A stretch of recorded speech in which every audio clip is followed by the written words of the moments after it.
Celeste, one of the best platformers I've ever played. I loved it so much. The mechanics, the perfect level of difficulty, the characters for the most part, the interesting and mostly accurate depiction of panic attacks and mental health, includement in the storyline which attacked it in an interesting but not medically applicable way. The storyline, which although was slightly strange, was for the most part extremely enjoyable, and all of the art and music combined so fucking well together. Holy shit! You okay there, Nega Madeline? That's like concussion status at least, a little bit. Did you do the Mario thing where you put your fist above your head a little bit as an excuse, or did you really just slam your head into there?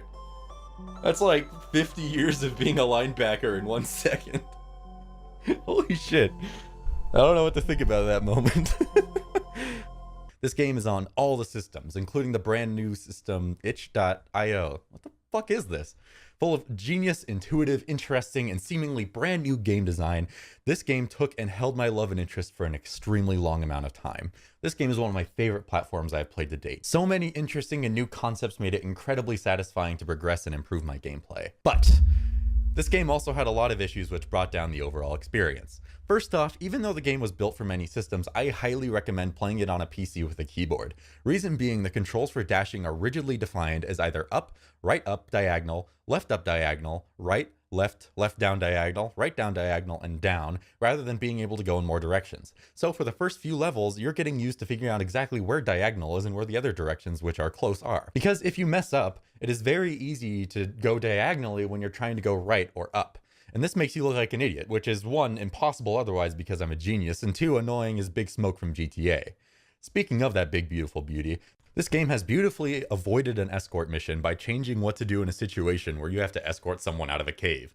They put a big generic thick millennial Theo, one of the main characters, in a big crystal, which you literally beat out of the cave. I really like this because I pictured this as an alternative for other games, such as Grand Theft Auto.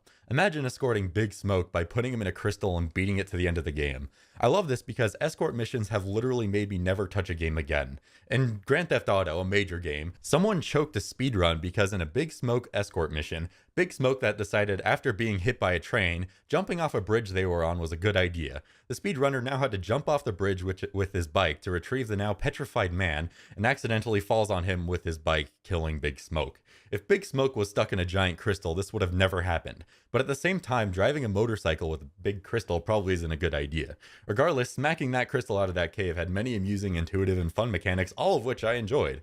Another thing I enjoyed were the extra bits. There were 2 things you could get. There are 173 strawberries scattered throughout the game, and at the end you use those strawberries to bake a pie. If you collect 0, people are impressed by how much of a shitter you are, and I love it because these people who spent all this time on you only expect a pie in return, and the pie you bake instantly turns their proud faces into regret. If you collect 53 like I did, they feel as if you are adequate, which is my life's dream, and like shooting to become a brain surgeon and instead being the assistant of one until you die. You make good money, but people don't really care about you as much as others. If you collect them all, they lose their goddamn minds. I didn't do this, and I find the prospect of going through each level over and over again, dashing into walls and floors, almost as dreadful as being a European rat during the plague. There's another thing you can collect which were called the B-sides, which were a collection of different versions of the main soundtrack. A link to them can be found in the description. Some were relatively easy, some were more difficult. Nonetheless, all were at least in some form entirely worth it, adding to the masterpiece that is this game. And the B-sides actually sounded pretty cool. The game is a method of teaching how to deal with mental health. During the game, the main villain herself is just her, but slightly red. Her bad side is chasing her through most of the game. Then she learns that the best way to defeat her bad side is to try to kill her using a feather. The feather was a thing that Theo showed her to deal with panic attacks. When she feels panicked, like when she was stuck on a weirdly maintained ski lift in the middle of a mountain, she had to breathe in a certain way to keep the feather floating. The feather is mental, and it's not an actual physical feather. After she learns this, the feather becomes a game mechanic to jump with. An issue with this is that sometimes you get just new mechanics without any rhyme or reason. You don't gain balls to deal with the level, your balls are just there and hanging around before you even learn what the fuck they are. Regardless, use the feather to defeat her. And she sends you to the bottom of a mountain, which is pretty much middle-aged South America with meth everywhere. You learn that to defeat your inner demons, or their bad side, you must face them head on instead of throwing 1/1000th of a pillow at them. After doing so, you learn to work with her, which is the ability to dash twice and get shot about 4,000 feet in the air. Both of these somehow made the game harder because the level where you just barely get this ability is damn near impossible. The point of that is definitely a statement on mental health, which can be applied to anxiety. Once you learn that your bad side is there, or the bad thoughts, you can learn how to deal with it, which unlocks the ability to do more, much like in real life, where as soon as you visit therapy for the 5th time, you can now launch yourself in the air at Mach 2 and take down those airplanes that fly over your house.